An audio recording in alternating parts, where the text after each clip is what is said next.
சத்ருக்னன். ஆயனர் வீட்டில் இருந்து கிளம்பின சக்கரவர்த்தி கொஞ்ச தூரம் போனதும் நின்னாரு. நின்னதுக்கப்புறம் அவரோட பரிவாரங்களில் இருந்த ஒருத்தனை பார்த்தாரு. அவன் அவரோட சைகையை புரிஞ்சுக்கிட்ட மாதிரி அவர்கிட்ட வந்தான்.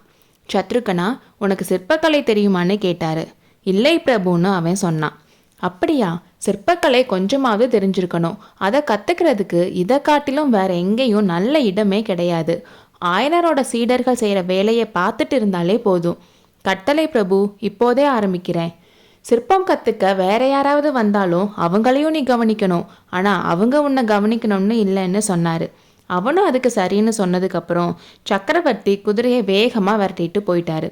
அவருக்கு பின்னாடி குமார சக்கரவர்த்தியும் குதிரையை வேகமாக விரட்ட அவங்களோட பரிவாரங்களோ அவ்வளோ வேகமாக போக முடியாமல் பின்தங்கிட்டாங்க. சக்கரவர்த்தியும் சத்ருகனும் பேசியது அறகுறையாக மாமல்லரோட காதில் விழுந்துச்சு. அது அவருக்கு குழப்பமாக இருந்துச்சு.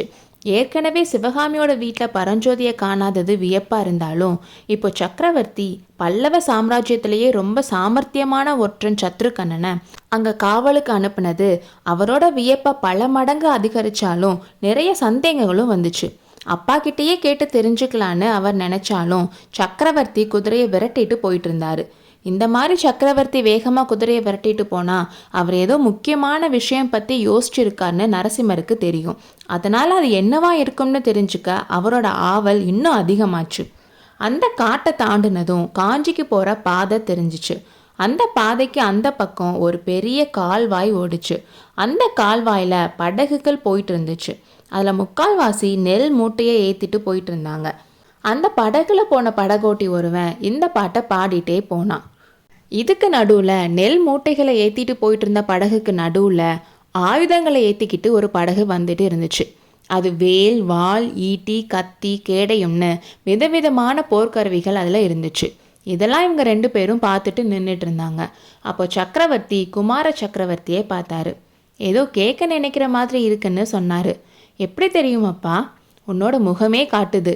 என்ன கேட்கணுமோ கேளு. சத்ருகனை எங்கே அனுப்புனீங்க? ஆயனர் வீட்டுக்கு. எதுக்கு? ஒற்றனை எதுக்காக அனுப்புவாங்க? வேவு பார்க்குறதுக்கு தான்.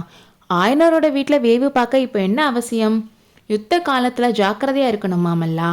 சன்னியாசியோட காவி துணிக்குள்ள ஒற்றன் இருக்கலாம். சிற்ப கோயிலுக்குள்ள சதியாலோசனை நடக்கலாம். என்ன, ஆயனர் சிற்பி நமக்கு எதிராக சதி செய்கிறாரா? என்னால் நம்ப முடியலையே. ஆயனர் சிற்பி சதி செய்கிறாருன்னு சொல்லலையே. அவர் நமக்காக உயிரை கூட கொடுப்பாரு. அப்படின்னா ஆயனர் வீட்டுக்கு காவல் எதுக்கு? சாதுவான அந்த சிற்பிக்கு தெரியாமல் அவரோட வீட்டில் பகைவர்களோட ஒற்றர்கள் இருக்கலாம். ஆயனர் வீட்டில் ஒற்றர்களா? உங்களுக்கு எப்படி தெரிஞ்சது?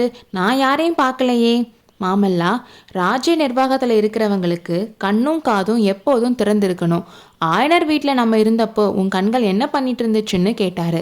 அங்கே அவரோட கண்கள் சிவகாமியோட கண்கள் கிட்ட பேசிகிட்டு இருந்தது ஞாபகம் வந்ததும் அவரோட முகம் வெக்கத்தால செவந்துச்சு. அதே நேரத்தில் படகோட்டியோட இன்னொரு பாட்டுமே அவங்களோட காதில் கேட்டுச்சு.